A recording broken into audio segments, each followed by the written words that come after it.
ओम नमो भगवते वासुदेवाय नमः।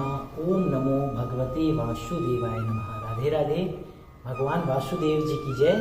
हर दिन की भांति आज हम साईनाथ महाराज को श्रीमद् भागवत बृहत सचित सुख सागर के 19वां अध्याय सुनाने जा रहे हैं। ये पावन कथा हमें साईं धाम के संचालक व श्री साईं बाबा के परम प्रिय मानस शिष्य श्री कैलाश चंद्र गुप्ता जी के आदेश पर बाबा की द्वारकामाई में ये महाग्रंथ हम साईनाथ को सुना रहे हैं, ताकि सभी भक्तों का कल्याण हो और सब पे साईनाथ की कृपा बने, भगवान वासुदेव जी की कृपा बनती रहे। तो आप लोगों से एक विशेष आग्रह कि आप सभी इस महाग्रंथ के पाठ को पूरा सुने, बीच में बिल्कुल भी ना छोड़ें, अन्यथा आप ना सुने। और सुनने के बाद इसे जनहित में, अगर आप चाहते हैं कि आपके जीवन के कष्ट परेशानियां खत्म, तो इसे आप शेयर करें और लाइक करके आप ये सिद्ध करें कि आप भी कलयुग के प्रकोप से बचे हुए हैं और आप एक सुखी मानव हैं। अगर आपके जीवन में कष्ट है तो श्रीमद् भागवत के 18वां अध्याय का श्लोक और अध्याय को जरूर सुने, आपको आपके जीवन का सार समझ में आ जाएगा। चैनल को ज्वाइन कीजिए ताकि आपके द्वारा ज्वाइन की गई रकम से गरीबों का भला हो सके, जरूरतमंदों को भोजन कराया जा सके। साथ ही जनहित में इसे अधिक से अधिक सब्सक्राइब करके बेल आइकन को ऑन कर दीजिए, घंटा बटन को दबाकर प्रवेश कीजिए। श्री साईं की द्वारिकामाई में 1972 से स्थापित साईं का यह दरबार है और बाबा की यहाँ लीलाएं जारी है, बाबा का चमत्कार जारी है, बाबा की अखंड धुनी जल रही है, अखंड ज्योत जल रही है। अगर आप लोग भी कष्टों से हैं परेशान तो 1 माह की लकड़ी, 1 माह का तेल बाबा की द्वारकामाई में बाबा के अखंड धुनी व ज्योत के लिए जरूर प्रेषित कर सकते हैं दिए गए मंदिर के नंबर पे। तो चलिए अब हम प्रारंभ करते हैं।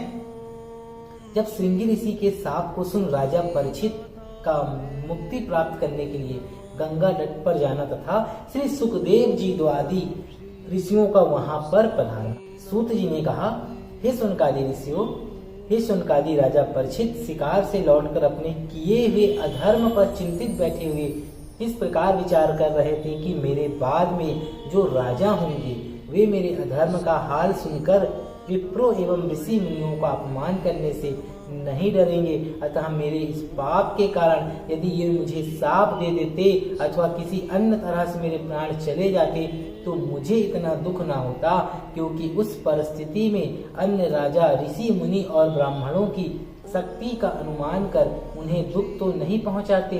उसी समय समीक ऋषि के शिष्य कुमुर्क ने उनके समीप जाकर कहा कि हे राजन, समीक ऋषि ने आपको आशीर्वाद देने के पश्चात यह भी कहला भेजा है कि जिस समय आप उनके आश्रम में गए थे उस समय समाधिस्थ रहने के कारण उन्हें आपके वहां आने तथा पानी मांगने का कुछ भी आभास नहीं हुआ था, परंतु आपने क्रोधावेश में उनके गले में जो मृतक सर्प डाल दिया उसका उन्होंने कोई बुरा नहीं माना, बल्कि वे आपको जल पिला न सकने के कारण बड़े लज्जित हैं। परंतु उनके पुत्र श्रृंगी ऋषि ने अपने अज्ञान वश यह शाप दे दिया है कि आज से 7वें दिन तक्षक सर्प द्वारा काटने से आपकी मृत्यु हो जाएगी, अतः आप तुरंत ही अपनी मुक्ति का कोई उपाय सोच लीजिए। कुमुर्क द्वारा ऋषि के ऐसे वचन सुनकर राजा परीक्षित बड़े प्रसन्न हुए। वे हाथ जोड़कर कहने लगे कि हे बंधुवर, ऋषि श्रृंगी ऋषि ने मुझे यह शाप देकर मुझ पर बड़ी कृपा की है।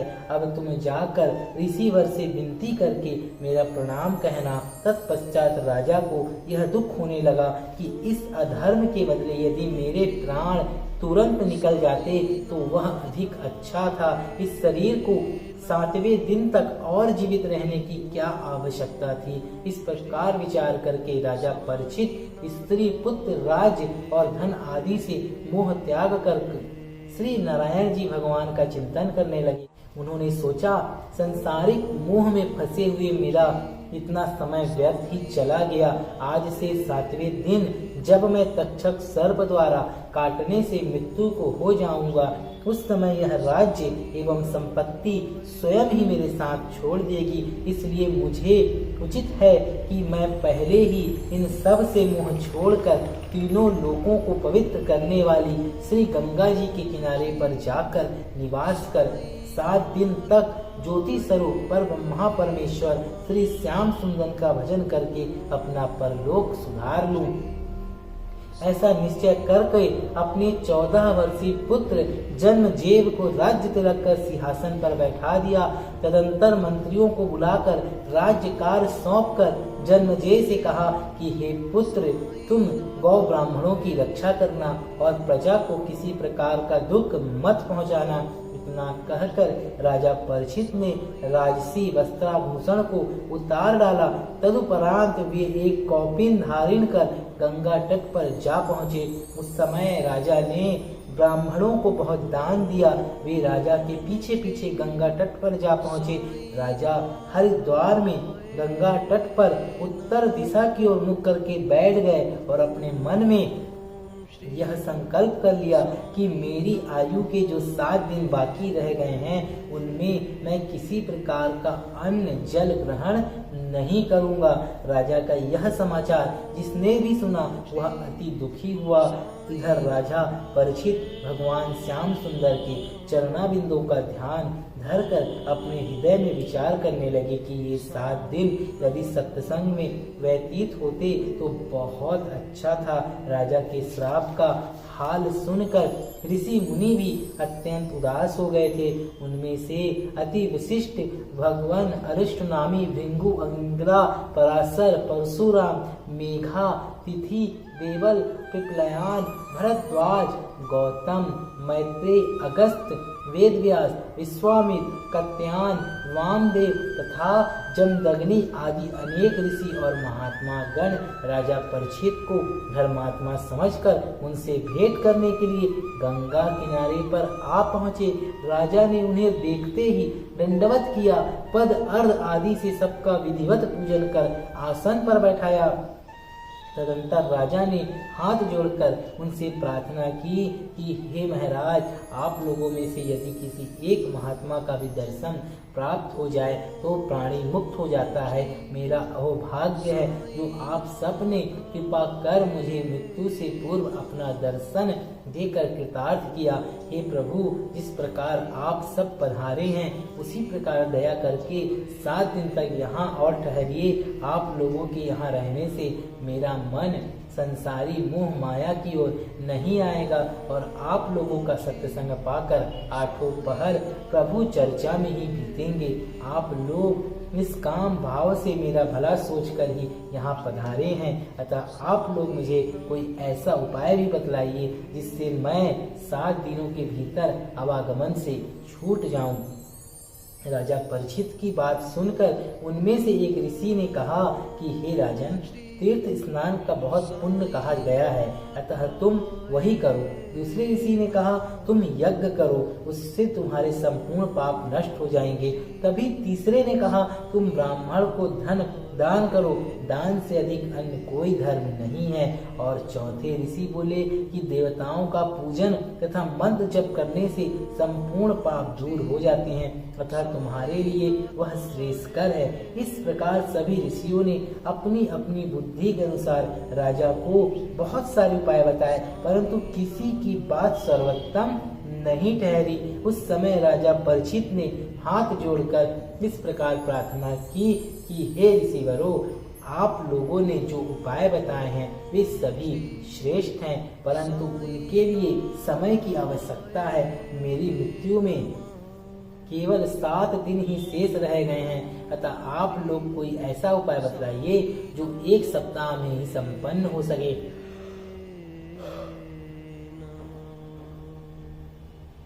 राजा की ये बात सुनकर सब ऋषि मुनि आपस में विचार करने लगे। इतनी कथा सुनकर सूत जी बोले कि हे सुनकादि ऋषियों, राजा परीक्षित के शाप का समाचार सुनकर जब देवर्षि नारद जी उनसे भेंट करने के लिए गंगा तट पर आ रहे थे, उस समय मार्ग में उनकी भेंट श्री सुखदेव जी से हो गई। श्री सुखदेव जी ने उन्हें देखकर पूछा कि हे नारद जी, आप इस समय शीघ्रता पूर्वक कहाँ चले जा रहे हो? तब नारद जी ने उन्हें राजा परीक्षित के श्राप का सब हाल सुनाते हुए कहा कि हे महात्मन, अन्य जो ऋषि मुनि राजा परीक्षित के पास भेंट करने के लिए गए हैं वे राजा को मुक्त होने के लिए तप, दान आदि धर्म कार्य करने की बात सुनाएंगे, परंतु राजा परीक्षित इन थोड़े दिनों में किसी कार्य को भी संपन्न नहीं कर पाएंगे। इसलिए आप कृपा कर राजा परीक्षित के पास चलिए एवं उन्हें श्रीमद् भागवत का सप्ताह पारायण सुनाकर भवसागर से पार कीजिए।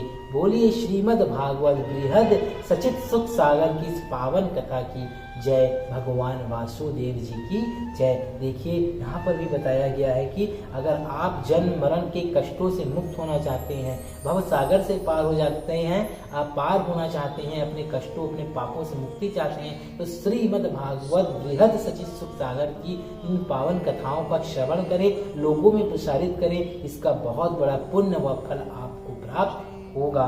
नारद जी की बात सुनकर जब श्री सुखदेव जी ने राजा के पास जाना स्वीकार नहीं किया, तब नारद जी बोले कि हे सुखदेव जी, मार्ग में आते समय मैंने यह दृश्य देखा कि नेत्रों वाला एक मनुष्य कुएं के समीप बैठा था। उसी समय एक अंधा आदमी उस स्थान पर आया और कुएं में गिरकर मर गया। उस आंख वाले आदमी ने उस कुएं की ओर जाने से रोका तक नहीं। अतः जब यह समाचार उस देश के राजा ने सुना तो उसने आंख वाले मनुष्य को बहुत दंड दिया, क्योंकि उसने उस नेत्रहीन आदमी को कुएं की ओर जाने से नहीं रोका। अब कृपा कर यह बतलाइए कि उस आंख वाले ने अनुचित किया था या नहीं। श्री सुखदेव जी ने उत्तर दिया कि हे नारद, उस आंख वाले ने निश्चय ही बड़ा अधर्म किया था, जो उसने नेत्रहीन आदमी को कुएं की ओर जाने से नहीं रोका, उसको कुएं में गिर जाने दिया। श्री सुखदेव जी के मुख से यह वचन सुन नारद जी ने फिर कहा कि हे सुखदेव जी, राजा परीक्षित अपनी मुक्ति का उपाय नहीं जानता है। ऐसी हालत में यदि आप लोग उसे मार्ग नहीं दिखाएंगे तो उसके नरक में जाने का पाप आपको लगेगा।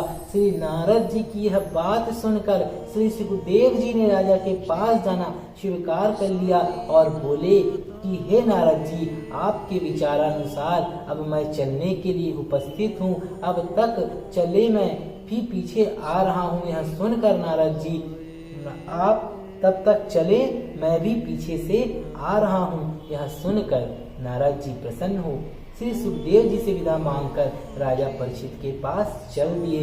सूत जी ने कहा कि हे ऋषियों, जब समय संपूर्ण ऋषि मुनि राजा परीक्षित के लिए 7 दिन के भीतर प्राप्त होने वाली मुक्ति का उपाय सोच रहे थे, उसी समय 15 वर्ष की आयु वाले परम तेजस्वी परमहंस श्री सुखदेव जी राजा परीक्षित के पास दर्शन देने पधारे। और उस समय राजा परीक्षित के मन में यह संदेह उत्पन्न हुआ कि इन वयोवृद्ध ऋषियों के बीच महाराज सुखदेव जी सबसे कम उम्र के हैं। तब यह क्या कारण है जो सभी ऋषि मुनियों ने इन्हें अत्यंत आदर पूर्वक सबसे ऊंचे आसन पर बैठाया है। हाँ, इसके तेज से तो अवश्य ऐसा मालूम होता है कि ये गुण में सबसे अधिक है। ऐसा मन ही मन विचार कर राजा परीक्षित ने श्री सुखदेव जी महाराज को दंडवत किया। तदुपरांत हाथ जोड़कर बड़ी विनम्रता से बोले कि हे कृपा सिंधु, इस समय जबकि मैं इस गंगा तट पर आया हूँ, तब आपने बड़ी कृपा करके मुझे अपना दर्शन दिया है। यह मेरा अहोभाग्य से ही हुआ है। अतः अब आप मेरे परलोक सुधारने का अति उत्तम उपाय बतलाने का कष्ट करो।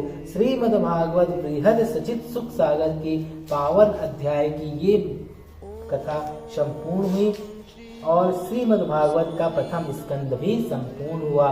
सुख सागर भाषा का द्वितीय स्कंद हम कल आपको सुनाएंगे। और आप सभी से यही आग्रह कि इस पावन कथा को जनहित में शेयर कीजिए, क्योंकि इसके शेयर करने से, लोगों में प्रसारित करने से आपने अपने जीवन में जो कष्ट पाए हैं, आपने जो पाप किए हैं, वो सब खत्म होंगे और एक सही राह आपको नजर आएगी इस महाग्रंथ की कथा को श्रवण करने से। शेयर कीजिए, सब्सक्राइब कीजिए, कम से कम 1 लाख लाइक इसमें होना चाहिए, ताकि इस महाग्रंथ की कथा से सभी भक्तों का कल्याण हो। बोलिए भगवान वासुदेव जी की जय। राधे राधे।